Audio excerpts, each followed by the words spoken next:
This is the Blue Moon Podcast. Coming up, we've got all the news and views from Manchester City's week. It's your club, and this is your show. An interesting approach at Arsenal and then a straightforward evening at Huddersfield completes what was a tricky week for Manchester City. A point earned at the Emirates given the circumstances, or two dropped given the lateness of the equaliser. We'll leave that up to you to decide. What is for sure though, the way the team went about getting that point hasn't been seen too many times before. We'll discuss both of those games shortly, plus we'll look at the unquantifiable. Guardiola can't help himself from talking about the vibes around the club at the moment, so we'll be taking a look at what he means and why he keeps doing it. Plus, we'll hear from Joe from TurfCast ahead of Burnley's visit to the Etihad on Saturday. And then we'll have Damien from the Monaco podcast Radio Diagonale on the show later to tell us all about next week's Champions League opponents.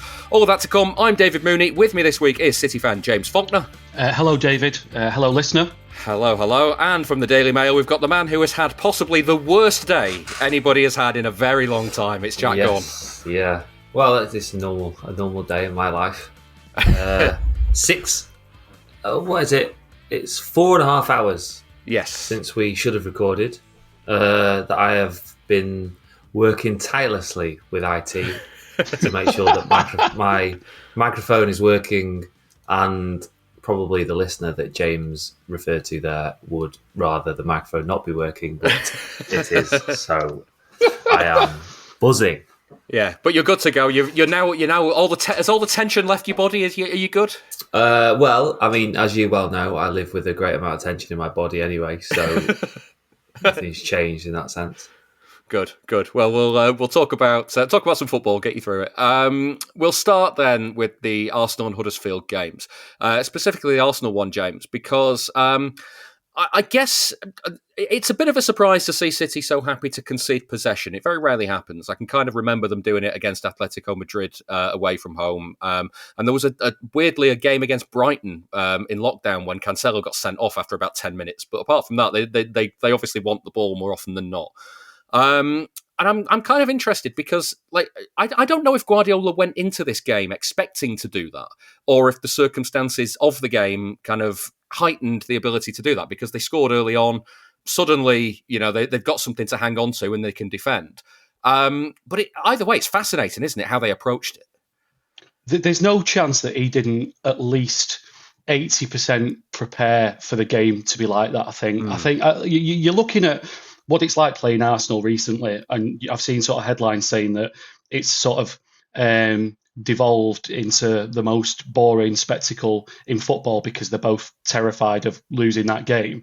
I think that's probably fair enough. 3 points is a sort of big gap when you're coming towards the end of a season, and scoring early definitely will have helped to reinforce any kind of sort of defensive philosophy that he wanted to deploy. But it worked. Discounting late equaliser, for the vast majority of the game, between, in particular, sort of the whole defensive unit, Doku and Haaland, it completely worked. And I'm happy for Guardiola to be streetwise. If it gets us, albeit a draw away at Arsenal, I'm happy with that. I mean, we all thought we were going to get battered before the game. So, fair's fair, isn't it? If you can get out of there with a point, no matter how you do it that way, yeah. That's it. I thoroughly enjoyed it. I thought they were brilliant. I thought they were brilliant. Yeah. It was interesting being sat in the ground, like the press box at Arsenal. Like you're really in and amongst it. Although I'm sort of, the way I've described that makes it sound like you're in the middle of a load of ultras. You're not. You're in the middle of a load of Arsenal fans. Yes, obviously. But they do they kind of get on the referee's back quite early, and it's not a difficult atmosphere to play. It's just it's a bit screechy. And it started quite early on Sunday, and there was a lot of sort of shithousery going on from a City perspective, which, even though I'm a neutral, sort of watch them every week, I was like, yeah, go for it. You've you've had Mikel Arteta teams do that to you before. Like, yeah, go for it. And I tell you what, Bernardo Silva, like chief shithouse among them. Yes. I saw like Liverpool fans cannot stand Bernardo Silva for all the games that they've played against him down the years, and watching the game from home with social media open on one side. I was seeing Liverpool fans saying, you know what, when it's not against us, this is brilliant. Bernardo's great. It's the two moments in it. You've got the guard of honour where he was having a brew, and then you've got the game where he sort of pirouetted in the middle of the pitch past every single Liverpool player. If I was a Liverpool fan, I'd absolutely hate him. I'm just glad that always happy to get under the skin of Liverpool supporters. Yeah, Jack, you spoke to Guardiola afterwards, and one of the questions you asked him that I thought was very good and well put. Was very good and well put. You're right. Yeah, was effectively he didn't get it at first when you said like lots of people didn't think you had that in you, and like when you listen to him talk about it and the way he said, yeah, I didn't think we had it in us either. yeah. Basically, initially, I'd sort of said, critics of you don't think that you're able to defend for that long. To which he, as a sort of slight window into talking to Pep Guardiola, he listens out for certain words, and if he hears criticism, if he hears the word critics on an afternoon where he thinks he's going to be criticised for the way he's set up, he immediately thinks you're asking about like, you play 5 at the back, you've abandoned all your principles, which is not sort of what I was getting at. But it was funny, like, when he'd realised that he'd got the wrong end of the stick, and then went, "Oh yeah, I didn't realise we had it in us either," to sort of defend that gallantly for so long. But I was like, it's like you were saying about the vibes at the top of the show. To be able to sort of defend as a unit for that long and that stoically is a really positive thing for them, I think. And I don't necessarily think they need to play like that again this year. It won't look like that often. Maybe at Anfield, but other than that's that, it. Yeah. Anfield will be it. Yeah. But I mean, like last year, I was talking to play golf with Sam Lee yesterday, and we were talking about them being Pep sent them like lambs to the slaughter last year, where it was like, well, we're going to continue playing the way we want to play, and they obviously they either weren't good enough, weren't fit enough, there was too many injuries, etc., and they just kept playing the same way. Whereas this has been, I was very encouraged by it. Yeah, for sure. And I mean, the other side of this, James, is Arsenal have, built an identity on scoring goals from set pieces. And it was remarkable the number of times City went, yeah, go on, just chuck the ball in the box. We'll deal with it. Just chuck it in the box. Doesn't matter. We'll head it away. Donnarumma will come and punch it. Doesn't matter. That's it. That's it. The one word is Donnarumma. I think that the confidence that he seems to have put, not just sort of like into the overall team, and as a broader point, I think that talking about vibes and a word that I sort of prefer footballing wise, momentum, as sort of like a feeling sort of within a club and what have you. Donnarumma just seems to have made everybody feel very self-assured, and I perhaps have underestimated him. I mean, I was posting Instagram stories. Justice for Edison. Being like, I don't want you. You can't do anything with your feet. If Luis Enrique doesn't want you, then why on earth would we? But like, I'm so like completely sold on him as like he's potentially the second best goalkeeper in the world after maybe Courtois, and defending from corners and what have you. It just felt like I wasn't nervous. It's weird that in that, like the way that Arsenal bullied City last season at set pieces, and like every time the ball went in the box, you thought they could score from this. Whereas on Sunday, you were thinking, "Go on, then." It's like we've dealt with them all so far; they'll be fine. Yeah, well, I feel quite bad about this really, because there could be an element of revisionism with Edison, and you sort of don't want that to happen because obviously he's absolutely sensational goalkeeper. Yeah. But you look at the derby and the Mbuemo effort that Donnarumma tipped around the post. I can't remember what score it was. Maybe it was 2-0 at the time. 2-0, yeah. But I mean, it changes the complexion of the game if that goes in. I think Edison probably saves that effort, but I think he taps it back into the box. And then it's like a sort of a 50-50 as to who gets that second ball, and maybe... There's a fine line, like I think, with Edison. So, generally, peak of his career, Champions League final, essentially winning it as much as Rodri did. Maybe the season after that was all right, but certainly last season, he looked like maybe a lad in the office who's become disillusioned with his job or who's having problems and it's affecting what he's doing. Didn't look right. He'd obviously made his mind up that he sort of had enough and was going through the motions a little bit. And I think we felt that last season. I kind of maybe think he stayed a season too long. But in terms of the revisionism, I think you're right, because the impact of Donnarumma coming in feels like it's really... he's had maximum impact, really. That could further lend itself to people perhaps not recognising Ederson for as good as he was. And I think that buffer of last season where he had his shoulders down and I didn't feel personally particularly confident about him being in the side, that's probably not helped. But then, going forward, I think, and speaking to people, anybody who knows the football knows what he's done. I think long term, and it'll be a good indicator of people who are sort of have more short term thinking and vision for sort of his career. I noticed in the press conferences, Jack, that Guardiola doesn't stop mentioning Ederson at the moment. He keeps talking about, we do it differently with Eddie and Donnarumma. Yeah, I mean, it's in his mind, isn't it? Like, they're going to have to play differently, and they can't rely on Donnarumma pinging 50, 60-yard balls. But what they can rely on is Donnarumma is capable of playing a 15-yard pass.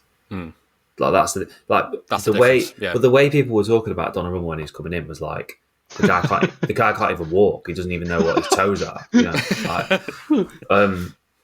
When obviously that wasn't the case. I mean, they James's point about PSG was sort of interesting. About if he's not a guy that Enrique wants. Like, obviously Enrique came out and said we want a different profile of goalkeeper.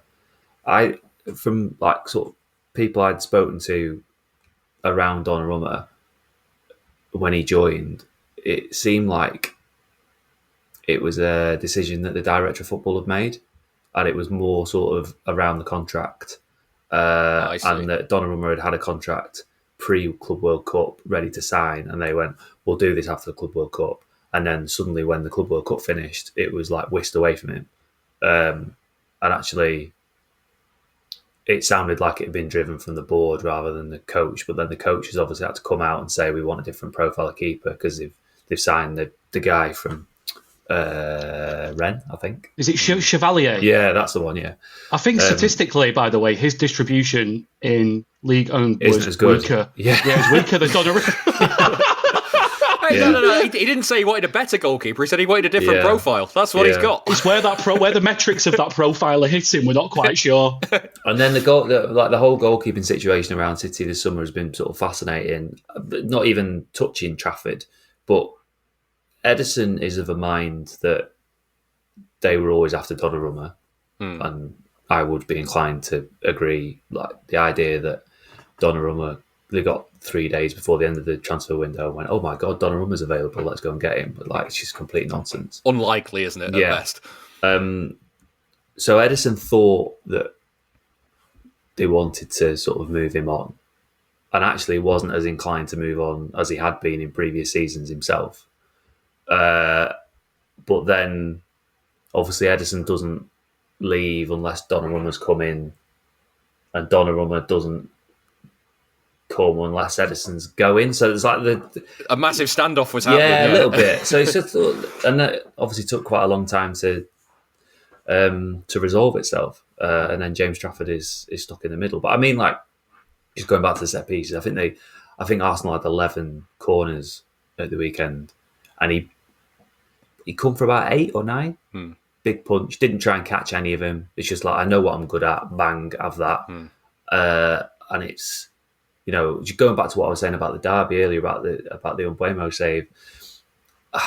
Again, it's difficult with revisionism and things like that. But did he concede 1, maybe 2, with someone who's not 6'6" that comes and, Arsenal are so good at set pieces that and he they could have got overwhelmed completely. I mean, how many times have we seen attackers basically stand on Ederson's toes from a corner and really unsettle what City are doing?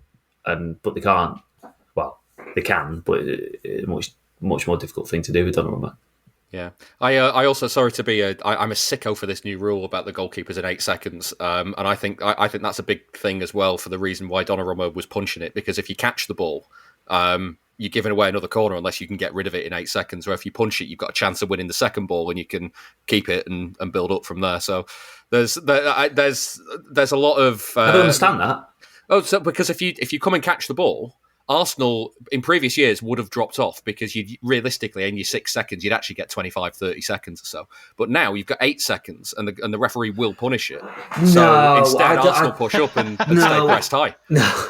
He's not taking a catch from a corner and the ref's doing this. No. And the one listener that's listening, I've got my hand in the air doing the clock that they're supposed to be doing, which no one seems to be doing.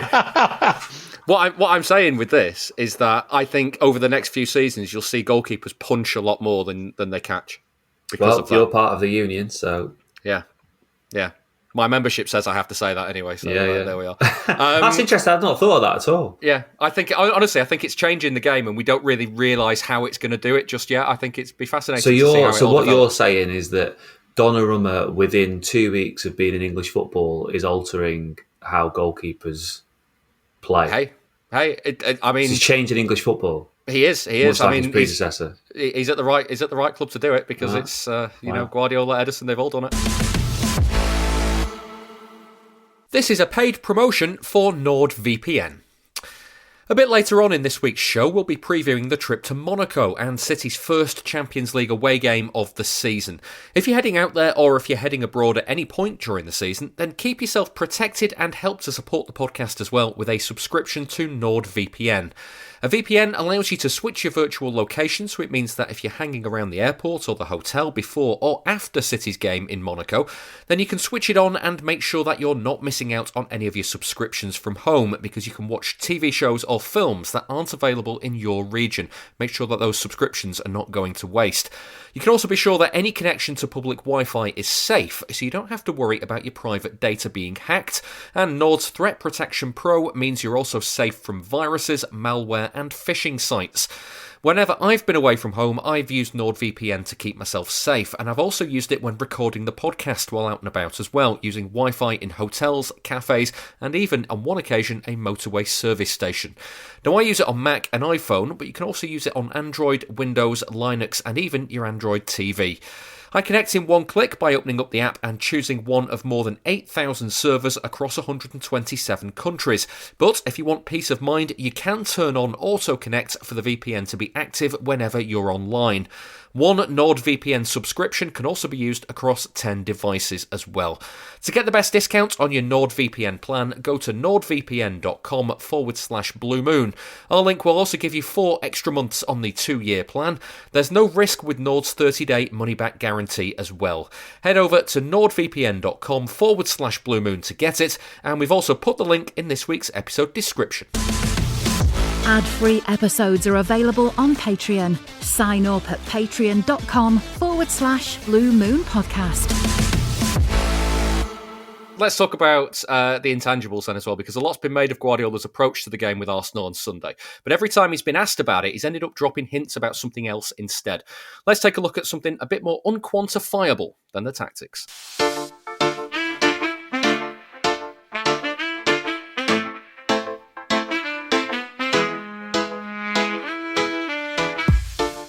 Ahead of the match with Arsenal last Sunday, it's fair to say confidence among fans wasn't too high. This was Higgy and Amos on last week's podcast. Obviously, we're in a bit of a transition. Arsenal are kind of fine-tuning Arteta's kind of vision. I think for this team, the way it's starting to gel, I think Arsenal might be too big a test, because they're far more the finished article than we are. What do I want to see from City? A performance that is markedly different than the one that we saw at the Emirates last season. You know, if it's a 2-1 defeat, but City have played well, I'd be happy. At the same time, if they absolutely fluke a 1-0, I'd be dancing from the ceiling. But then Pep Guardiola surprised us all. He named an unchanged team, and after taking an early lead, City defended for their lives. But the boss admitted afterwards that he hated doing it that way. I would prefer to play another way, but when we play, sometimes it happens. You have to defend. Honestly, it's because the opponent is better. And when you have to do, you have to accept it, and you have to survive with that way. Today was a 3 days recovery. We could do that, and Erling and the other one didn't have the energy maybe to do the first step. We didn't support from behind, and the opening is good. I want to be close to the team, like Napoli in some moments against United, 11 against 11. I'm not talking against 10 because it's easier than today. I want to be honest. I would like to say it's a pity. The result is fair, right? So I think they had a lot of threats in the corners. We had the clear chances in the transition. But in general, who controlled the game was Arsenal, it was not us. You can tell from that clip that Guardiola isn't going to go full Mourinho anytime soon. It seems that Sunday was a means to an end, and the tactics was secondary to something else. I want the ball away now. I want to be close Raya, not close Gigi. But I said the same times. The opening is do good things, we have to accept it, and from that we will improve. And improve for that happened with what I said many times in the press conference about the body languages and how we celebrate it, how we are communicating, how you make an effort for the other one. And we lost it a lot last season. And I said, this season I don't give about the results. I want to see the spirit back and the training sessions and enjoy and, and after the tactics. We lost it last season and you have to recover. And this week we recover. Now, one little part of that answer jumped out. Have a listen to this bit again. This season I don't give about the results. I want to see the spirit back. Clearly something was lost last season behind the scenes. Remember when Bernardo Silva hinted at a divided dressing room when he said this after the FA Cup final defeat to Crystal Palace? In the bad moments you learn new things. You learn who you can go to war with, first of all. Because it's in the bad moments that you see who the real ones are. Several months on, and it's clear City are doing a lot of work to improve things off the pitch. There was all of the team bonding at the Club World Cup, including a day spent relaxing on the beach. On last week's show, Amos mentioned a trend he'd spotted after the wins over United and Napoli. You saw at the end the impromptu lap of honour, which might not have been as impromptu as we thought at the time because they also did it against Napoli on Thursday. But I like the smiles on the faces. I think City could not afford to have not won that game. And on a recent Let Me Talk podcast, the Athletic's Sam Lee explained what happened in a similar vein at Arsenal. I don't notice these things. But my mate I was with before and after the derby last week, he was like, did you notice afterwards? He goes, Pep did a lap of honour with the players after the derby. He goes, he's never done that. I was like, yeah, they always go out. And he's like, no, not around the pitch. And I'm like, right, okay. And then my mate Mike, who was in the way end today, said, I don't know if you saw this on TV. And I was thinking this is going to be the Simon Bogowski thing that we saw afterwards, which he said was like 3 minutes after the game of like applause and like Haaland getting into the fans and giving his shirt and stuff. But my mate said before the game, they did a huddle and fan interaction in the corner. And he said they'd never done that before. And it's like something's building. Maybe that stuff doesn't count for much unless on the pitch matches it, unless there's the buy-in. But there's the buy-in. That's there. If the tactics on Sunday were a complete change from what the players were used to, you certainly can't argue with their commitment to the cause. Guardiola said as much after the derby while giving an answer about Gianluigi Donnarumma's save from Brian Mbeumo. I like the save, and after the reaction from Josko, from Ruben, from Rodri going there, and every player want to be loved. All of us we want to be loved. And when a team share the good emotions together in the good moments and bad moments, that start to be a good team. And that is what they have to create. Create that everybody is allowed to do bad actions. His mates will be there supporting, and the good ones be grateful for the good action they have done. And when that's happened, it's the only step I knew. As a tactics come later. And all of that led to the performance at the Emirates. Ahead of Wednesday's game with Huddersfield, when he was asked about the tactics again, Guardiola once more started talking about the vibes at the club. We recovered many things that last season we missed it. Only say one thing since I started my managerial career for my teams, the second team Barcelona until now, is give everything to the pitch. And last season we didn't do it in some moments of the season. And this season, especially since I would say USA, but especially from United. Since United, we start to recover many things that define our teams for many years. And when that's happened, I would say I don't care. It's not the right word, but I could not care less the fact that we can do better. Yeah, we'll do it. We could do a few things, better decisions. Yeah, we'll do it. And we have to play a little bit more with the ball. Yes, we will do it. But first come the the spirit that we have shown this week. Given the points gap to Liverpool and that City are still looking for consistency in their performances and their results this season, there's possibly a lot more work to be done before a title challenge is on the cards. But there should be no doubt after this week that both Guardiola and all of the players have the stomach for the fight ahead. The good vibes appear to be back.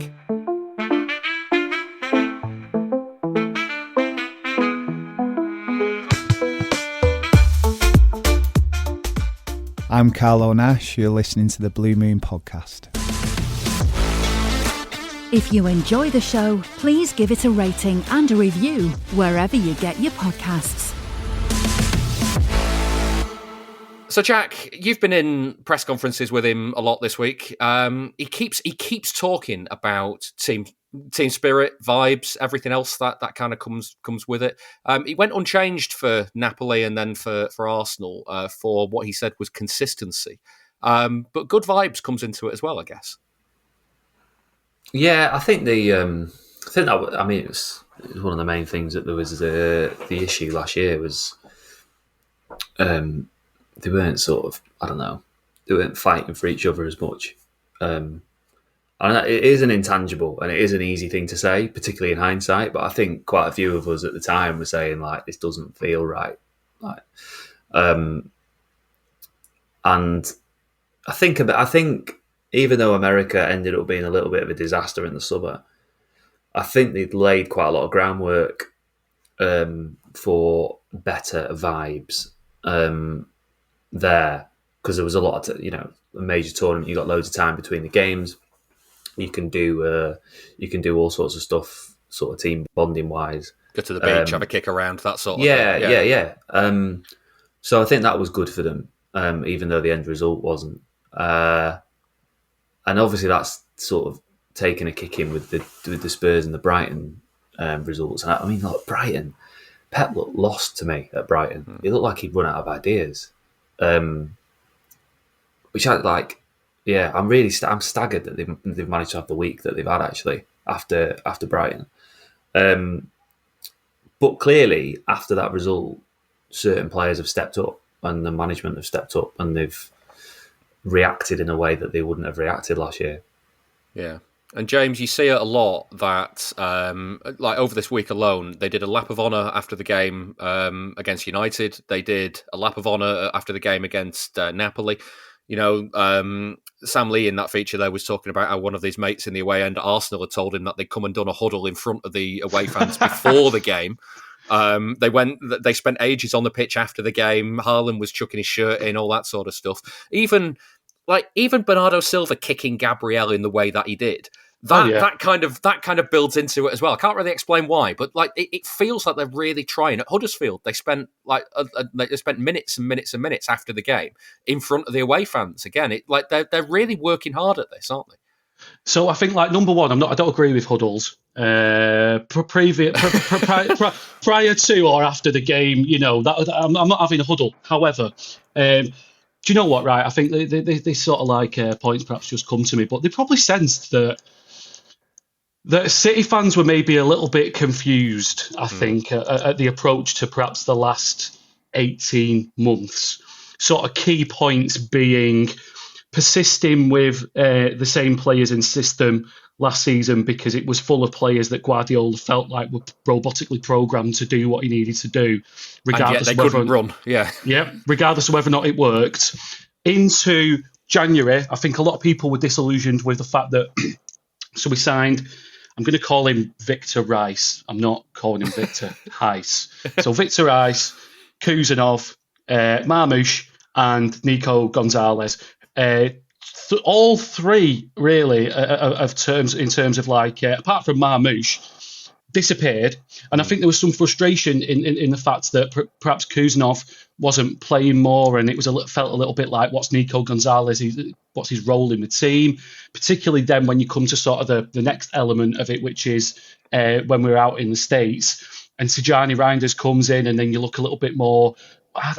Is there any strategy behind what they're throwing money at here? I think everyone was really disappointed at how that tournament panned out. So I think that going into this season, myself as a fan, and I think perhaps as a wider fan base, everyone didn't know really what to expect, and perhaps that Guardiola and the team are hoping to reconnect with the fans who may be disillusioned from those prior points mentioned. So that's one point. Number two is obviously this group's quite young, and in recent sort of like seasons haven't really won much, and I think it's the winning that bonds the team and the players with each other and then to the fans. So he's looking for micro opportunities to do it, isn't he? So like a derby win, he's making the most of it, which I'm sure everybody will lap up and be happy with. And that's not a lap of honour pun, although it can be taken as such. And I think that, like, you know, building the momentum and picking the same team, City fans are like that. City fans kind of want to see a little bit more of that, I think, from Guardiola rather than the roulette of not knowing what to expect.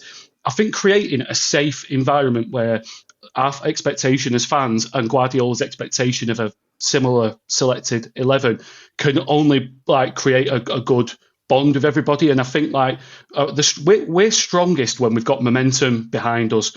So the way the fixtures have stacked up, sort of like post Spurs and Brighton, you couldn't really have asked for it to go better. Getting a man sent off against Napoli, Napoli getting a man sent off against us helps, but we're chipping away at that momentum to the point where I don't think we play Liverpool till November. We've got you look at the fixtures, we could, if he uses a core nucleus of players and we keep winning, the fans are going to be buzzing. We're going to feel like we've got a good expectation of what he's doing with the team, because, you know, we didn't have that expectation. He knew what he was doing last season, certainly. That's only going to create a more of this sort of like good vibes mentality, and you turn the club into a freight train then, and that's when we're most dangerous.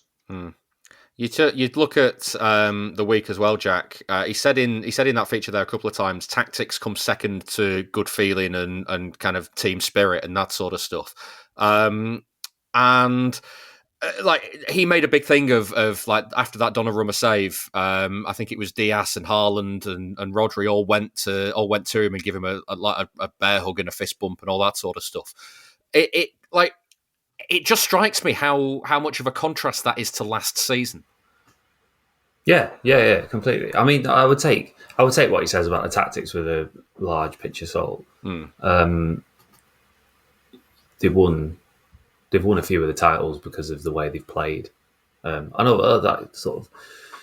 I always say that he's his genius of man managing players is sort of overlooked because his tactics are so amazing. Like, he is a really good man manager. Whether you agree with his methods of ignoring people and then being all over them and stuff like that, whether you agree with that or not, clearly he does get the best out of the vast majority of players that he coaches. But Zlatan Ibrahimovic once said he didn't, so, you know. Yeah. That's a man whose opinion is very important, isn't it? Yeah, it is. It's certainly more important than mine, but there we go. I wouldn't put it that way. Yeah. But I think, I agree with this sort of spirit and the vibes and all that sort of stuff, and I've written about it, and it is very important. But I think it's become more important while they're trying to figure out what they're doing tactically. Yeah. And once they figure out what they're doing tactically properly, and once Pep Lijnders gets stuck into it properly, then the spirit takes a little bit of a back seat, because it's become that's the foundation of what they're doing. But actually, the most important thing is, like, this is how we're going to beat the best teams. Yeah, and now they can actually keep the ball. So let's just keep the ball instead of having they don't to want need the the ball, team spirit. They don't want the ball. I mean, it's going to be fascinating on Saturday against Burnley when actually they're playing against a team who want them to have the ball. How are they going to react? Yeah. Jack, I want to touch on, James mentioned him there, but the fullbacks, because Nico O'Reilly had a pretty good game against Arsenal. He did well against Madueke and Saka. Matthias Nunes is a man who has struggled and has had problems. He came in and was great. Meanwhile, Kusanov has had an absolute great time at fullback, and it's now a real shame that he's injured. Yeah, I think Kusanov is the medium term solution at right back.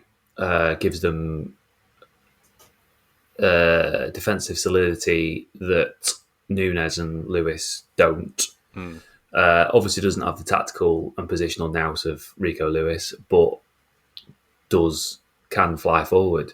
And saw it against United, where he was like prime Kyle Walker, didn't he? He's like bombing up and down and then hitting the first man with crosses. So it's like pure Walker, yeah. Yeah, I really enjoyed the Arsenal fans jeering when Leandro Trossard took it past him on the halfway line, and Kusanov just went, "No, all right, then I'll catch you before you get to the box and take it off you." All right, fine. He's absolutely mega, isn't he? Like he is complete, like proper superstar. And the sort of, I mean, you could tell within the first, even before he kicked a ball, the YouTube clips of him just nailing people and bowling around, 2-footing everyone, that he was going to be a fan favourite and a cult hero. So, I mean, he's going to go that way. And then, like, Nico O'Reilly is one of those... he's helped physically because of his size, but he is one of those players that's come through the academy that can play in 8 different positions because of the way they're coached and with the way the academy works and things like that, which is a massive feather in their cap that they could just fit O'Reilly in wherever.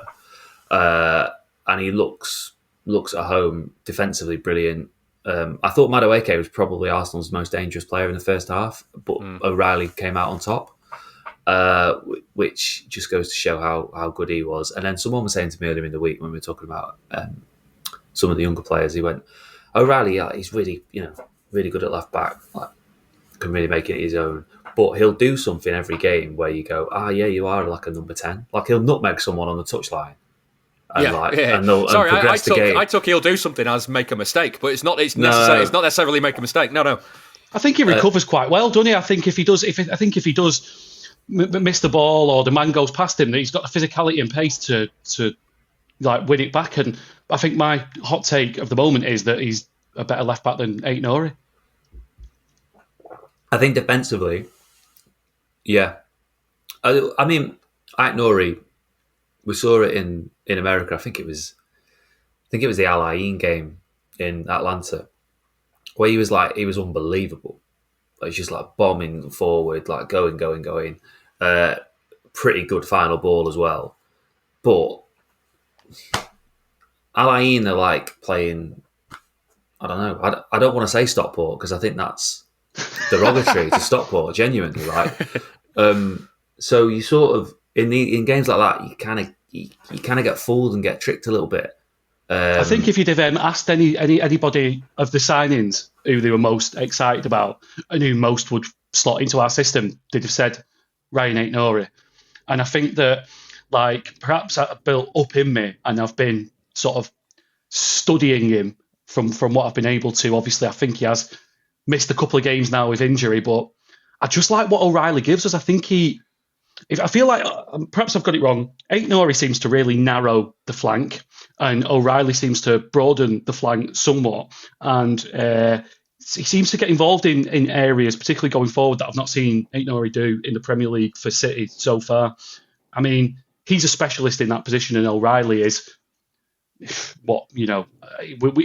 we're looking at him and we're thinking he can do a job there. So there's a difference in the talent, obviously, but I'd be playing O'Reilly, even when Aït-Nouri's fit, personally.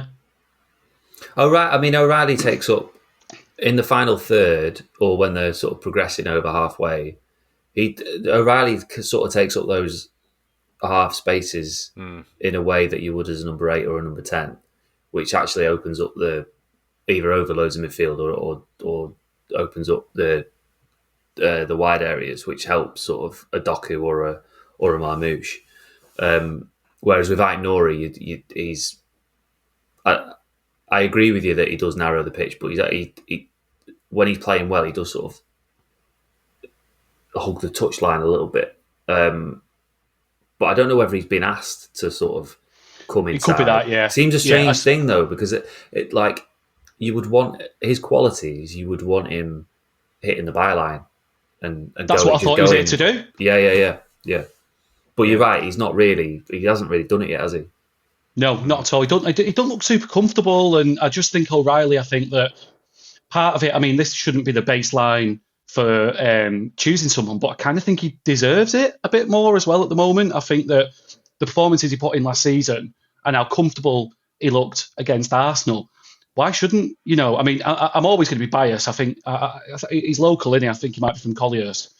I'm always going to be biased when a local lad can get in the team, but his justification is in his performances. I don't think he's had a bad game yet. No, not I at don't all. think there's a game where you've gone, that was a bit much for him.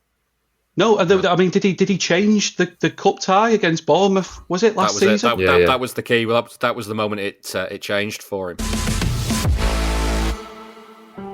You see stats pop up all the time about clubs and players, and you want to know that exact thing about City.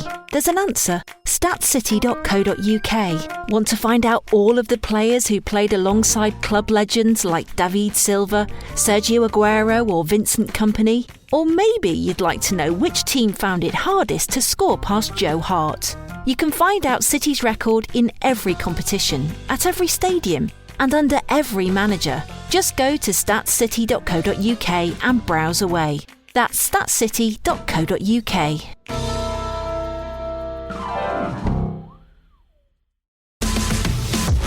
You can listen to the show ad-free by joining our Patreon, patreon.com/Blue Moon Podcast.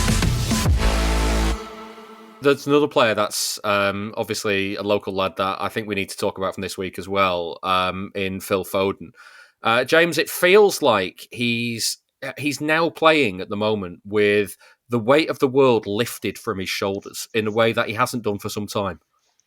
So he's, I think that we were always looking to Phil Foden to fill a role in the Manchester City team that was as big as, perhaps looking back in terms of midfielders, Yaya Toure, David Silva, Kevin De Bruyne, and obviously with the awards that he won the season before last, he started to hit those heights. However, you can have one bad season and to come back and hit the ground running as he has done, plus get a sensible haircut, I think is extremely refreshing to see.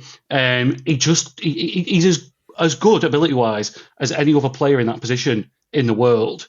And I think that because he's come through our academy and plays for City and hasn't had a journey, I think that he doesn't get the recognition that he perhaps deserves, but he's on fire and he looks healthy, he looks happy. It's great to see, and he's going to be that main man, that linchpin, connecting sort of the attack to the defence to the attacking midfield, and sort of getting on the end of the move. That's where he needs to be. That's we want him through the middle. We want him making decisive contributions in the final third, and that's what he's been doing. I kind of think that when you see Foden squeezed out onto one of the flanks, that it mitigates a lot of what he's good at. I mean, the fact that he can play on the right or left wing at a club that's won lots of titles in the past 10 years shows what his ability, how good his ability is. But I want to see him in that middle of the pitch. And I mean, even that header that he scored, beautiful cushioned header. I'm thrilled to sort of see him back to his best.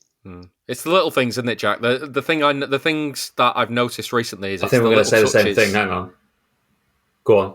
I was going to say the little touches in the pockets and the way he just kind of gets on the ball, one lays it off, one touch, quick pass, and the way he's kind of gliding around the final third, it just kind of feels like he's a lot freer and a lot looser. No, we're not going to say the same thing. It's a bit of a shame. I thought we were. I sort of noticed in the last couple of weeks he's getting like really, really annoyed or pissed off when players aren't playing potentially dangerous balls to him in tight spaces. Yeah. Oh, I have seen that as well, actually. He's getting like really like... I could have said that, but I didn't. Yeah, you could have done. Yeah. Do you want to roll it back? We can. No, it's fine. I'll let you have it. Complete each other's sentences if you want. He's just getting like, give me the ball sort of thing. Whereas I think last year it would have been like annoyed, but not so visibly. Which maybe it's a stupid thing to pick up on, but it seems like it's quite pronounced. No, it's good. And the way he's getting around other players as well, like congratulating Mikasa for the 1-2 at Huddersfield when they were celebrating, and getting like he's just getting around people and like talking to them, and it's quite it's really good. It's really, really good to see that, he's 25. He's played 300 odd games already. He's obviously going to surpass Alan Oakes. He's going to be the most decorated footballer that Man City have ever had, and probably ever will have. And it's great that he's like sort of taking that, or has been taking that in the last few weeks, that sort of leadership on his shoulders, and is looking like he's enjoying himself again. Like I've had my editors on my case since the United game going, I think we need to do something about how he's reborn and things like that. It's like, wow, it's only one game, or it's only 2 games. It's been a week. It's on Huddersfield, but the signs are really good, and it's pleasing. Yeah, because I remember him like when he was an 18-year-old playing for England's under-21s, and like we discussed this before on this podcast, David. Thought like the players in that environment are like far better with the press than they are when they're with the clubs. So like Foden he'd have a good game and he'd come up and go, oh, what do you think? Like, or like give you a handshake or whatever, and you go like, he's actually like, he's loving it. Like he just wants to play. And have you noticed recently as well this week? Like this season so far, he's saying more when he's speaking.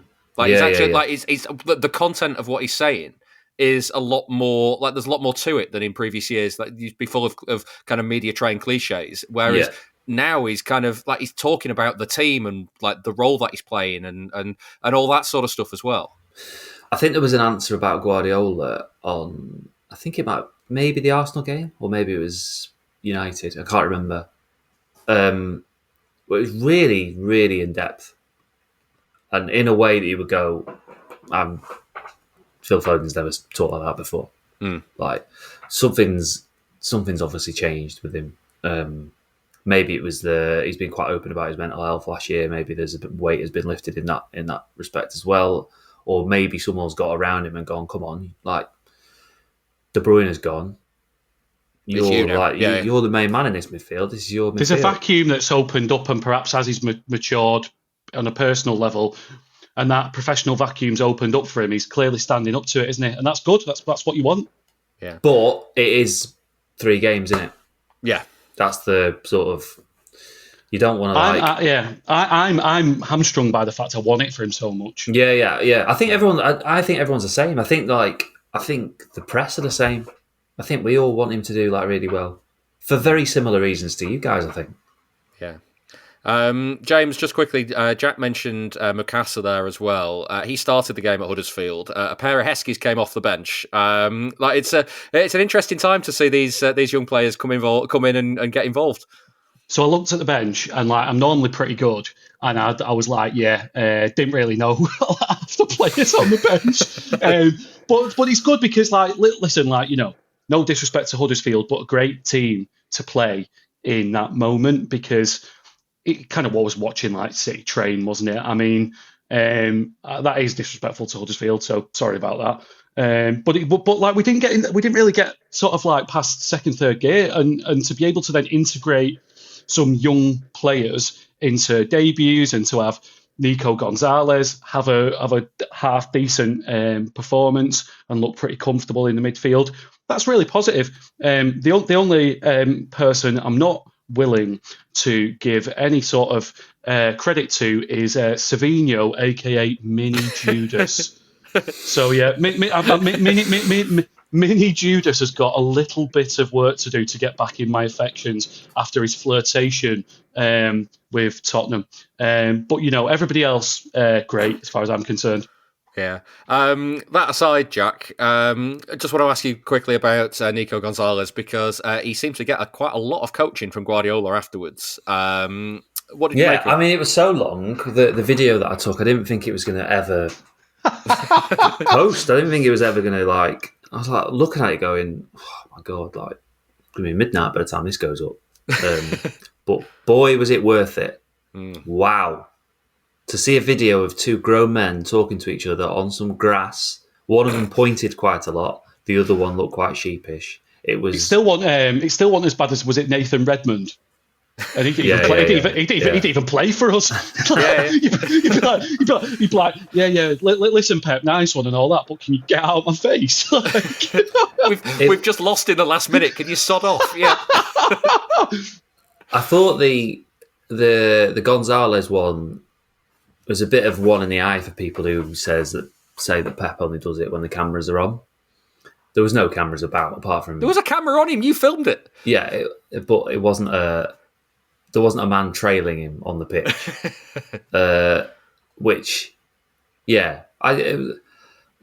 clearly there are things that Gonzalez does that he wants to improve, but clearly he feels like there's a player in there because he's so desperate to improve him. So I thought it was all right. Like difficult to make too many judgments on the more established players on a game like that. But like thought Macassar was great. Like really, like people around the club saying, "Oh, he's looked like a first team player for the first few weeks of the season that he's been training with them every day and things like that." And Pep's been trying him as a number 9 in training, and which is a position he's never played before. And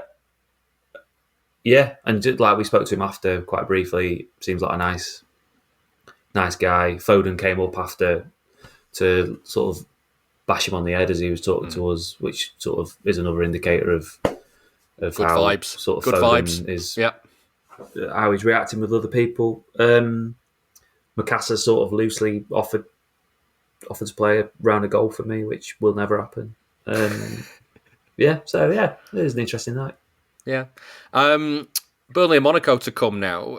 Let's start by getting a view from Turf Moor. I've been speaking to Joe from TurfCast, starting with a look at being one of the promoted sides after back-to-back seasons of all three of them going straight back down. I was one of these people with all the noise. I'm like, all three will go back down. I've said it before and I'll say it again. We were that awful the last time we were in the Premier League that I do have a bit of PTSD surrounding being in the Premier League, because last time under Vincent Kompany, we were god-awful.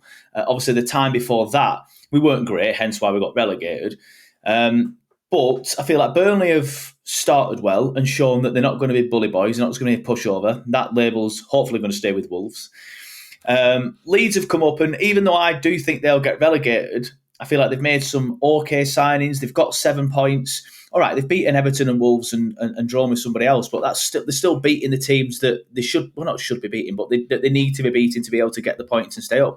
And Sunderland, I think, are on even more points than that. Sunderland have had a very, very easy start, I'll admit that, looking at the fixtures. But I think all three promoted clubs have now, I think it was more points at this stage of the season after, 4 games, than what all three promoter clubs had after, I think it was something like 23 games last season. So the promoter clubs have obviously started a lot better. And they've obviously signed quite well as well, especially Burnley and Sunderland. I think that's what lets Leeds down a little bit. They didn't bring a striker in, but they scored 3 against Wolves, so maybe they don't need one. But yeah, I think all three promoter clubs are going to do better than what they did last season and the season before, when obviously we were one of them. So we're guilty of this as well. So all this talk about it is partly because of us. But I think the promoter clubs do better this year, definitely. Yeah. Yeah, I was going to say you got a win on the board early on as well, and it was against Sunderland, another promoted side. But I guess it's important to get that win early on to not have the kind of negativity kind of continuing all the way through the season, I guess. 100%. And I can't remember when our first win came last time when we were in the Premier League. If I remember rightly, it was against Luton away, and that was, I can't remember exactly when it was. But the last time in the Premier League before that, under Sean Dyche, the year we finally got relegated under him, even though obviously he was gone by the time we got relegated, I think it came mid-November. And obviously that's just too late, and you're already playing catch-up. Like, look at Wolves now. What is it? 5 games, 5 defeats. They're now playing catch-up. It's going to be so difficult for them to stay up. You don't want to get into that position where you're playing catch-up. And like I said, this was the problem the last time we got relegated, not under Kompany, the time before that, because it's mid-November, you're playing catch-up, and then obviously there's more pressure on your games, so therefore the players are more inclined to make mistakes, the manager's more inclined to make mistakes, the crowd are a lot more nervous, that then goes down onto the pitch. So it's good to get the win on board. Yes, it was against Sunderland, but again, these are the teams that you need to be beating. Hopefully we beat Sunderland. We've got Leeds soon coming up as well at home, so hopefully we win that one as well. It's a shame we didn't turn the decent chances against Forest into a win, but I'm sure they can say the same things there. But yeah, it's so important to get that win early on, because you need to keep ticking along. Once you start getting like 3, 4, 5, 6, 7 points behind, then it's good night, unfortunately. Yeah. What have performances been like? Because I'm conscious that you've got. I know United aren't what they used to be, but you were a last minute penalty away from taking a point at Old Trafford, and Liverpool, reigning champions, currently 5 wins from 5. You're a last minute penalty away from taking a point against them. So how have performances been? Yeah, good. Performances have been good. Even the Spurs game where we lost, 3-0? We played well in patches there. And that was the first game of the season. The worst performance of the season came last night against Cardiff, but that was 11 changes and we won't go into that. But yeah, performances have done well. And yeah, United aren't the team they used to be, but it's still difficult to break down and get a win at Old Trafford for teams like Burnley. And obviously Liverpool, like you said, the reigning champions, both of them needed a last-minute penalty, as you said. Both of them probably were penalties, and both of them are top 6, big 6 penalties, if you will, which I'm sure we'll see something similar on Saturday, unfortunately. But 15, 20 years ago, they're both not penalties, so that's where the frustration comes from as a Burnley fan. But just a little bit of naivety, like them 2 performances, just pick on them 2 especially. Like, yeah, got ourselves in great positions, scored 2 goals at Old Trafford, 95th minute, you're thinking, hold on, and we've got a big point here. Bit of naivety from Jadon Anthony, pulls the shirt. It's soft, but it's a penalty in the modern game. Ahmad's looking for it. He throws himself to the floor as soon as he gets into the box, but it is what it is. And same again with Liverpool. Hannibal turns his back on the ball, arms out as he's turning his back, hits his arm. Again, modern penalty. But it's hit at him from 3 yards away. 20 years ago, it's not a penalty, it's ball to hand, but that doesn't exist anymore, apparently. And again, it's just a bit of naivety. Stand your ground, put your hands behind your back. Just a bit, use your noggin a bit more. Like I said, a bit more naivety. So yeah, the performances have been good. Sunderland were the dominant side in the second half, played really, really well. Forest, again, I feel we're the better side for 70 minutes in that game. They started the better and they ended the better, but there was a big chunk in the middle where, in my opinion, we were the better side. So yeah, performances have been good. We're just lacking a little bit of cutting edge up front, if I'm honest with you.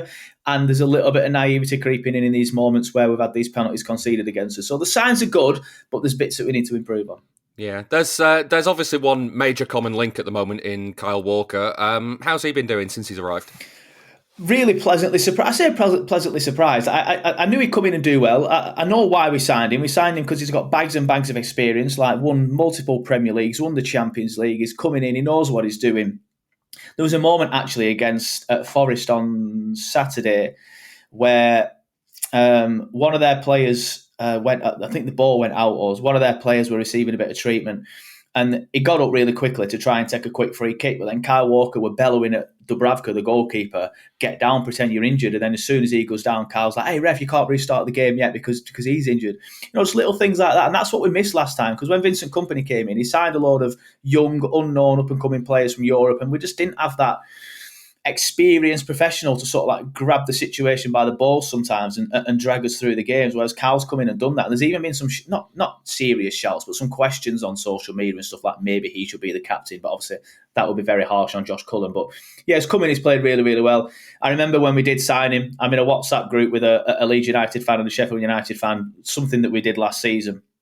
And they were both instantly like, "Oh my God, that's an awful signing. You guys are definitely finishing bottom. He's well past it." Don't get me wrong, he's not as fast as he was in his heyday at Man City. But even if Kyle Walker is 75% of the pace that he had back then, he's still one of the fastest players on the pitch. And every Burnley fan has been very, very happy with Kyle Walker. He's been fantastic. And it's been great to see him in a Burnley shirt. Sometimes I still forget he plays, but he comes out and I'm like, "Oh yeah, Kyle Walker plays at Burnley now." and it's just one of them things that I remember when Ian Wright and Paul Gascoigne used to play for us back in the day. I'm going back a bit here. This is like the 90s, early 2000s. I'm like, "Oh God, yeah, we've signed Ian Wright." And that's the feeling I get with Kyle Walker as well. Yeah, we had that with George Ware around about that time as well. It's just like one of those mad signings that you think, why is he here? How do you think Scott Parker will approach this on Saturday? Because I guess this won't be one of the games you're looking at as targeting to take points off for survival this season. But City, drop points this season, so if there's a game plan there's a potential there, isn't there? We'll play on the front foot. We'll go at you. No, we won't. I don't know if you watched the Liverpool game where I went on Twitter afterwards and I forgot how toxic some Premier League fans are. By the way, the majority of them live in Africa, Australia, America, you know what I mean? They don't go on the game, so their opinion shouldn't really bother me, but it does. And you go on Twitter and they're like, disgusting football. This is no interest in playing football whatsoever. It's just a low block, boring. What do you want us to do? Do you want us to open up against the champions of England? Do you want us to open up and give Erling Haaland 30 yards of space behind him? Of course not. You're stupid if you think we're going to do that. So if you saw that game against Liverpool, that's what we'll do. Low block, a bank of 5 and a bank of 4, and just try and stink the gaff out. That's what we'll do. It works sometimes, but for whatever reason, it's never worked for us at Man City. Like, there's a running joke amongst Burnley fans, and I say this every time I speak to a City fan, is playing City this week, aren't we? Yeah, 5-0. Yeah, fair enough. If we keep it down to 4, we'll be happy with that. Like, the amount of times that we did the low block under Dyche at the Etihad, and then Mahrez would just ping it in the top corner from 30 yards. It's like, well, what can you do with that? Because you've got the quality to be able to do that. However, obviously, this season, you're not as good as what you were in previous seasons, I think it's fair to say so far. I'm hoping that you come out. I think you're the only serious contenders for Liverpool, if I'm being honest with you. So I'm hoping that you. I don't rate Arsenal still. I'm hoping that you come out and put a challenge together, because I can't be bothered with them winning it again. But you haven't had a great start, let's be fair. The style of play seems to be a little bit different. More long balls, more aerial duels. And if you're going to do that against us, you might somewhat play into our hands if we're sitting back and you're pinging the long balls up to Haaland and stuff. Not that he's poor in the air, but you know, we've got Maxime Esteve, who's quite good in the air, and Ekdal as well. So you might play into our hands a little bit. But yeah, in terms of style of play and Scott Parker approach, it's definitely going to be stink the gaff out and maybe try and nick one on the counter-attack, because we do have some pacey forwards, and that's what we did try to do against Liverpool. It's just we never really got hold of the ball. I think we had like 19% possession, so there's not much you can do with that. So in the very rare moments that we had the ball, we tried to hit them on the counter, and I'm sure we'll do the same with you on Saturday. Yeah. Well, Joe, we've got the charity bet coming up. I like to give my prediction over to guests. So what are you having for this one? What's your scoreline for this? 5-0 Man City. No, I'm joking. Honestly, every year I go to a lot of away games, and every year I go to City. Well, obviously when we play it, and every year I'm sitting there at 3-0 down, 4-0 down, 5-0 down, or 6-0 that time in the FA Cup as well. That was my little boy's first ever away game, by the way. So thank you for that. And as I'm saying, I'm not coming here again. I'm not coming here again. What's the point? I know it's only half an hour away, but I'm not coming here again. It's pointless. And then it rolls around. I'm like, yeah, go on, sorry. You never. I was going to say, you're going on Saturday. Yeah, I'm going. But I still expect us to get beat. I don't think it's going to be as comfortable as what it has been for you in previous seasons, just because we do seem a little bit more pragmatic, a little bit better, especially under the Vincent Kompany season. But it's still going to be a City win, isn't it? 2-0 Man City, I'll say. It's comfortable enough. You were 2-0 up with the 60th minute, and then maybe just take your foot off the gas a little bit. Who knows? But yeah, 2-0 to Man City.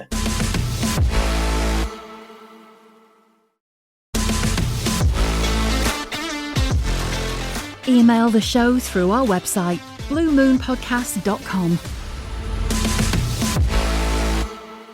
That was Joe from TurfCast. James, how much are you expecting a return to that unchanged 11 that Guardiola's been doing? Obviously, Kusanov can't play; he's injured. But that aside, could the other 10 be the ones that he names with, I don't know, Nunez or Stones or like somebody coming in for Kusanov? Because all I'm thinking is, like, if he's been going for consistency before this game, it's kind of like back to the consistency thing for the Premier League, isn't it? When you said Nunez, then I got quite a cold, threatening shiver down my spine. He'll tweak it. I think he'll tweak it because he'll look at Burnley as like, you're not going to disrespect them as such, but I don't think they've beaten us at home for about 70 years. So he'll probably look at that and think, right, I've got an opportunity here to fiddle with the starting 11 and perhaps bring some freshness into it. What I think, there's players that I don't think will be rotated out. I think Doku will be key at breaking their lower block. It'll be interesting to see if Haaland's fit, but if he is, it's going to be all about essentially working the ball around the box and creating an opportunity to stick it across the box with a bit of swaz for a tap in for Haaland. I'd like to see maybe a little bit of change in midfield and sort of like maybe see Nico Gonzalez come in for a little bit longer, but then how do you sort of adjust the Rodri and Reinders partnership while you're trying to develop that? What I really, really would be loath to see would be James Trafford in net. Could you imagine? It would be straight back to the Kevin Keegan era of not being able to decide whether Carlo Nash or Nicky Weaver was his number one. Carlo Nash played for the Everton Masters at the arena recently, which I was a little bit disappointed in him for. But we did have David James in there. Anyway, we digress. Yeah, I'd like to see some tweaks, but not wholesale changes. Yeah, Jack Doku. We didn't mention him in the first part of the show. He's had a brilliant week as well. He's going to be key, I guess, to kind of breaking Burnley down. Yeah, he's had an amazing week, hasn't he? Just didn't see it coming. No one did. No, I mean, like, you're sort of loath to criticise Guardiola after Arsenal, but I mean that. Do they keep the ball if Doku's on the pitch and don't get turned over and can, I don't know. I probably wouldn't have taken him off personally, and he's become, well, in the last week he's become someone that you can rely on to go and carry the ball but also carry a threat. And gets in a way that just was needed against Arsenal. Yeah, in a way that you just hadn't seen, and he was really threatening, but with an end product. So yeah, long may that continue. I mean, he was pretty buoyant after the United game. Said he got himself baptised that night. Obviously, his faith is very important to him. And yes, I didn't think he had the. I didn't think he had the end product in him. I didn't think we were ever going to see it. So, same. Yeah, it's a big surprise. Yeah. Is there a need to build on the momentum now as well, Jack? So, again, that unchanged 11 that he was going with after the results against United, Napoli, and the performance, less so the result, but kind of... I Guardiola said after Arsenal, it's a pity that they equalised, but it is fair enough. And you kind of go, yeah, I get that. But like that equaliser isn't one that's going to knock the momentum that was built before it because of the overall performance. And like, if nothing else, that 11's versatile. It can play really well against Napoli. It can play really well against United and dominate the ball, and it can sit in deep when's needed. So crack on. Yeah. I mean the consistency in selection has kind of been thrust upon him a little bit with the injuries. Yeah. So if Cherki and Marmoush have been fit, then I think there's a bit of rotation between United and Napoli. But, how many times, not necessarily with Guardiola, but how many times do you turn around in a season and say, Manager X has stumbled across his best 11 and he just should keep with it? I know I've said it a lot with Blackpool managers down the years, all of whom have stumbled. None of them have ever come up with best 11s of their own accord. And I don't know. I don't really know how you could change it drastically. Maybe Savinho would come in. Gonzalez, as James said. Haaland. I mean, if Haaland's fit and he plays, because who's going to play up there otherwise? Do you play Bob? But then did Bob do enough at Huddersfield? No, absolutely not. He's Probably had a couple of misfires, I'd say, Bob, recently. For somebody who I think he's like the number one player that I think the expectations on from fans to slip into the team after his injury and just do it. And it's been unusual to see him have a few off games, I would say. I wouldn't want to see him in that team. I think he's got to earn it a little bit more. I think I don't know this, but I just wonder whether he doesn't quite trust his body yet. It's very possible. I mean, yeah. Himself a little bit. I suppose that's you've got to be fair to him, haven't you? Yeah. Also, he's very young as well, isn't he? Yeah. He has given us the expectation that he can just come into the team and just do it. So then to see him not do it has been a little bit jarring. Yeah. But I think it's more in those, if you were going to make changes, it would be more in those attacking areas, isn't it? I agree, yeah. I just think as a thing, to be fair to him, young players are by the nature a little bit more inconsistent and deserve time and a little bit, perhaps, as I'm sort of saying it, I'm sort of thinking perhaps my expectations of him's too great there. I need to be a little bit more fair to him. I also think the other thing is he became he became a world beater without touching a football, didn't he? Oh, yeah. He's It actually became played sort of very mythical. few. Yeah, yeah. Like I don't think he's. I might be wrong, but I don't think he started like 25 league games for us. Yeah, Absolutely I think not. No chance. Yeah, it's quite low, isn't it? Like surprisingly so, considering his impact. It's interesting the slack you're willing to cut him there, James, for being a young player, despite being older than Savinho. Yeah, well, that's I think the issues with Savinho have quite well covered. But if we do need to revisit it, flirt with Levy at your peril, in my eyes, Savinho. Yeah, Levy and Lewis both going in the same week, by the way. Could be a lot to do with it. Couldn't get that over the line, could they?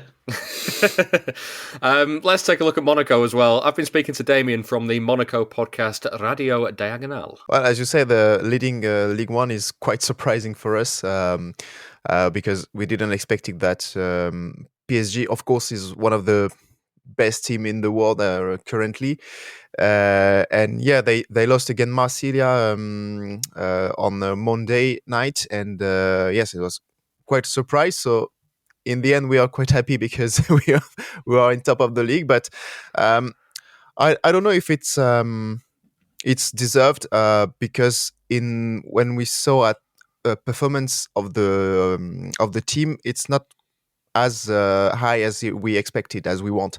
We saw some troubles in the games. We are not dominant on the pitch, and something is quite a little concern is that we are playing the second part of the table currently, and when we are playing teams strong as we are not winning. We lost again Lille 1-0. We were quite it's a big loss against Club Brugge for the first game in the Champions League. So there's a lot of things to say and to correct, to be better in the game. And so we are not quite to be fair, to be honest, we are not very optimistic about game against Manchester City. Yeah, what's been happening with Monaco this season in terms of a style of play and how are you approaching games at the moment? Well, Monaco has always the same identity from now several years. It's based on a big pressing. When you lose the ball, you want to take it back very quick, and we are a lot of disorganized now in this style of game because we don't keep the ball, we don't win the ball quick enough, and we also have some slow defenders. We have a team cut in two parts. We have some lacks in the midfield. We also have a lot of injuries in the midfield, and so we are depending on that. And also we have Monaco as a high block team, but so when you have like 40, 50, maybe more meters between your defending line and between the goal, you need some speed if you have projection and counter attacks from the opposite team, and we don't have this. So this is a very big problem, and we saw that against Metz last game in Ligue 1 because they have good strikers, fast strikers, and they were able to counter the pressing, and then they can attack really fast, and we didn't have the speed in defense to take the ball. I was going to say it was a big win against Metz though in the end, but you look at the times of those goals, 83, 86, 90. It was very kind of a last minute job, I guess. Yeah, I don't know what the English word. In French, we have the expression, we say une victoire en trompe-l'œil. That means that you won, but you didn't deserve to win, really. Because Metz scored the first goal. They had big chance 7 minutes later. and then we started to play a little bit better. We tried to dominate the game, and we scored one goal. But when we scored the second, thanks to Ansu Fati, who entered 30 seconds before at the halftime, they scored on a penalty, and so we were not dominant at all. The second half was a little bit better, but we are not in control of the ball. We had some difficulties against low block teams and teams who played in counterattacks. And Metz is exactly this kind of team, but then individual players make the difference, and because we have good quality in this player, instead of Metz, which is a team who played, they all lost in the league, and they didn't win a game this year yet. So it's not very it's not very reassuring. Yeah. Who is playing well for Monaco at the moment? If you are to get a result against City and a positive result, who will be the players that lead you to it? Well, of course, we expect a lot from Magnus Akliush, which is now French international, but he did a very, very bad week last week against Bruges and Metz. We didn't saw him in the pitch. We need a good goalkeeper. For now, it's the second goalkeeper which is playing, but he did a great game against Bruges, even if he conceded 4 goals. But he did some big saves. So we need, I think, a big goalkeeper, a good goalkeeper for against Manchester City. I think striking is okay. We have good strikers, even if they don't score a lot. But Mika Biret, which was one of the revelation last year when he arrived, scored his first goal of the season against Metz, and I think it could be, as you know, as Cristiano Ronaldo said, it's like ketchup. You know, maybe when you score to one, all of them then come. I guess we can expect and hope that he will score more now, but I think it's for his mentally for him it will be a good thing because I don't think he doubt a lot, but I think it's always a big relief, you know. But the main problem will be on the midfield, of course, because we don't have Pogba. He's still in rehab now, and is not expected until the October. We don't have Zakaria, which is who is injured for 2 months. We don't have Golovin, also injured for 1 month. We had a young player from the academy, Alaji Bamba, which will get injured against Metz. So he will miss 3 weeks at least. So we just have Camara, and maybe we will play with Jordan Deze, which is normally a right back, but he's doing great on the midfield. So, but I'm not sure against Manchester City midfield it will be fine. So I think the key point will be there. Yeah, you mentioned playing in a high press. Do you think that might change for the visit of City? Do you think that Adi Hütter might decide to drop a little bit deeper, or is it something that he will stick to trying to do? Yes, I mean, there are some reverse examples, you know, especially against Paris Saint-Germain, when Paris was far away from us and very a level very high from us, he tried to not to. But this is really, really rare because mainly against Paris, he wants to play like this and to go very high on the pitch to go on the pressing. So I think I don't know if Manchester City is just how to say can manage easily to play against high pressing, but I'm sure he will want to do this at least at the beginning to maybe to put a little doubts on Manchester City heads, maybe to show them that we are here. but for sure we can't play like this for 90 minutes. So we will need to find something else when players will be a little bit tired of this, because this is quite exhausting. Yeah. Well, Damien, you said you weren't feeling particularly confident. We have a charity bet coming up a bit later on in the show. I'm notoriously terrible at it, so I like to give my score prediction over to guests. So what would your score prediction be for 90 minutes in this game? I would say like 3-1 for Manchester City.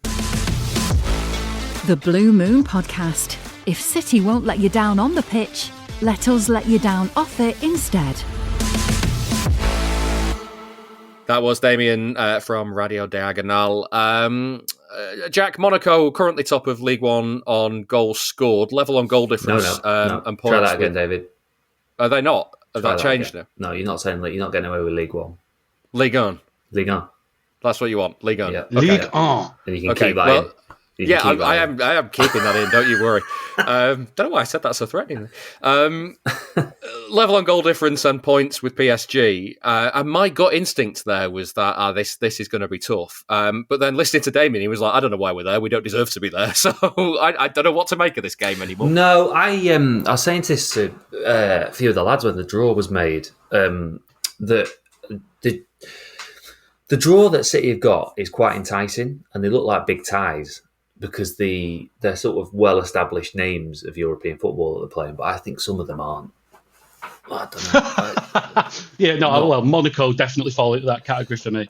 But they're like, an established name, but probably not much of a match for any Premier League side that would be in that competition, I would say. Like, you go Villarreal away, but no.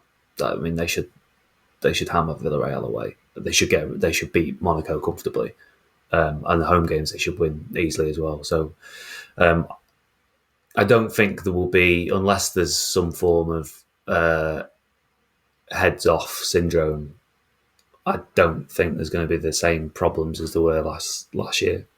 Yeah, well, we're still before the point of the season where it fell apart last season. They had 2 wins and a draw from the first 3 in the Champions League last season, and then Thanks it for fell that, to David. pieces. So Yeah. I think it was important this context. I think it was this week 12 months ago, that after they won in the last minute of Wolves, I turned around to Guardiola and said, you must be pleased that you're winning games despite not playing that well. And like, I've never known him so angry at me. Like, we were playing great. We're playing great. But I was like, no, I don't think you are. And then, then a few months later, Yeah. A few months later, they were going into games, and I'm sure he was thinking, "We're going to get beat today." Yeah.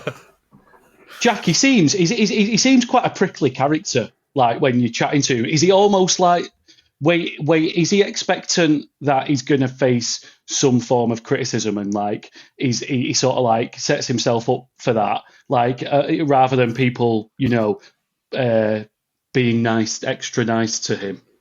Yeah, his default setting is that people have got a list of sort of gotchas.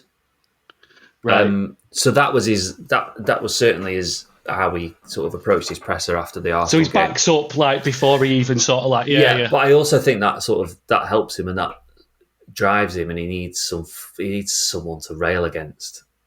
He's always got something to prove, hasn't he? Like, Yeah. I think that for a guy who's accomplished so much, I think. Why is he still here? Yeah. Yeah. Well, he still has things to prove. But like the proving himself and using things as a motivation, like, he's told the players everyone thought we were boring. Like no one wants you to win this league. And then in the Champions League, he was like, "Oh, the refs have given you shit decisions for years. No one wants you to win it." But and he uses this sort of stuff to wind people up, and it really helps him. And he does it with himself. So he would. I wouldn't say he's not combative. I don't think. But he sometimes. He's a bit cynical, maybe. Sometimes he sees things that perhaps aren't there with questions. It's like what I was saying before about if he hears a buzzword or hears like a trigger word, it'll go off. And then like when he'd misunderstood what I'd asked on Sunday, I had to turn around. Like, really, you're not allowed more than 2 questions. But I was like, and that was my second. But I was like, well, I can't have him thinking that I've called him Mourinho because I haven't. So I was like, oh, just to clarify, like, I actually meant this. And sometimes it's important to do that. But I think with the guys that have been doing him for 9.5 years, there's a relationship. He's all right with most of us. Yeah, he is. Yeah. Just finally, James, on Monaco, they were battered by Club Brugge in the first game. So I'm wary of overestimating what they might do given that. But like I say, City got 7 points from their first 3 games last season. So don't go into this thinking it's just going to be a nice, simple walkover.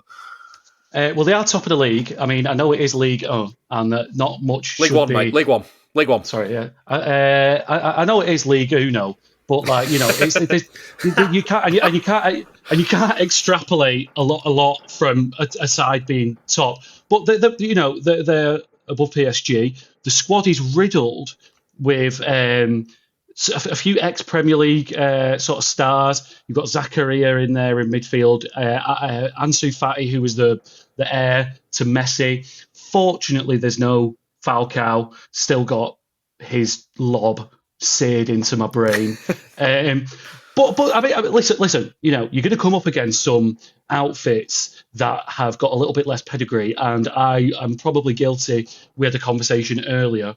I'm probably a little bit guilty of maybe looking down my nose at Monaco. I think perhaps I perceive that as Monaco's not a real place. It's just where people go and live on a yacht and gamble and what have you. And there can't be many people in Monaco to support the team, which I'm sure our guest Monaco speaker from Radio Diagonale, which sounds like a fantastic name for a band, would disagree. But we're gonna beat them. Okay, well, let's get to the predictions then. In both of the games this week, we were 1 goal away from winning some money on the charity bet, but we didn't get anything right, so we've not won anything yet this season. William Hill has given us 3 £10 correct score singles on City's games. The winnings are going to the Man City fans Food Bank support group. They'll be back outside the Etihad collecting for Manchester Central Food Bank on Saturday up to about 2:30, so please go and see them if you can. We heard from Joe that he's gone for a 2-0 City win in the Burnley game. That's 6-1 and 60 quid if he is right. Jack, what are you having? I was just sort of thinking about Radio Diagonale, actually. I swear, good name for a band, that. I swear they're playing night and day on Friday night. Mate, it's a really good name, that. It reminded me of, there's a decent band called Bar Italia, and it's in a similar vein to that. Like, I have got no musical expertise, but if I do, then I'm going to be beating you to Radio Diagonale, lads.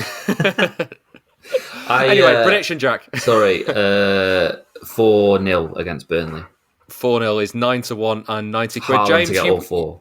You wanted, I think 4-0 was it you wanted, or was it 2-0 you wanted? I'll raise you. I'm going to raise you. I'm going to go 5-0. 5-0. It wasn't his first choice, ladies and gentlemen. 14-1 though, if he's right, 140 quid. And that brings us on to Monaco. Damien went for a 3-1 City win, which is 10-1 and £100. Jack, what are you having? 2-1.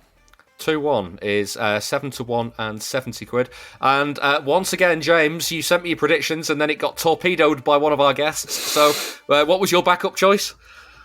2-0. In and out, nice and clean. In and out, nice and clean. 2-0, 8-1, 80 quid if you are right. Remember, you've got to be 18 or over to gamble. Prices can change. And for information on responsible gambling, have a look at gambleaware.org.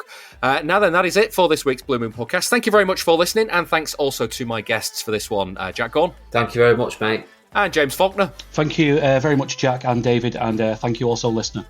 We've got a clip of this week's Nostalgia Show coming up. That was a return to City Heaven, City Hell, focusing on games with Wolves. If you'd like to listen, it's just £2 per month, and you can sign up by going to members.bluemoonpodcast.com. I'll be back next week after the games with Burnley and Monaco. See you then.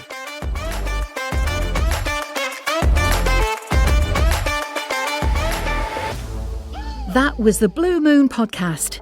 Please give the show a rating and a review where you can. And don't forget, you can listen without the ads by signing up to our Patreon. You'll also get an extra episode each Monday. Here's a clip of this week's.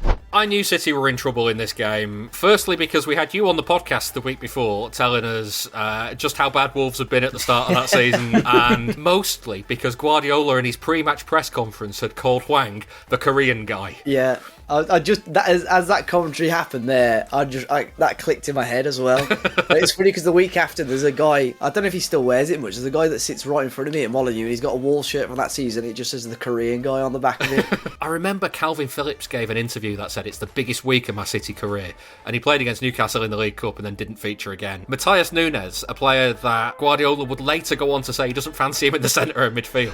In the ballad of the most important week of Calvin Phillips' City career is Nunes gets the hook at half-time for having an absolute torrid in centre midfield. He brings on Oscar Bob. Calvin, we could bring you on, or we could bring on a youth team winger. What's he going to be? And he garbled some stuff about Bob in the small spaces and all that. He does bring Phillips on in the 65th minute, and Wang scored in the 66th. Thanks for coming, Cal. My word. You can listen to more of that at patreon.com/Blue Moon Podcast. And join us again next time for another episode.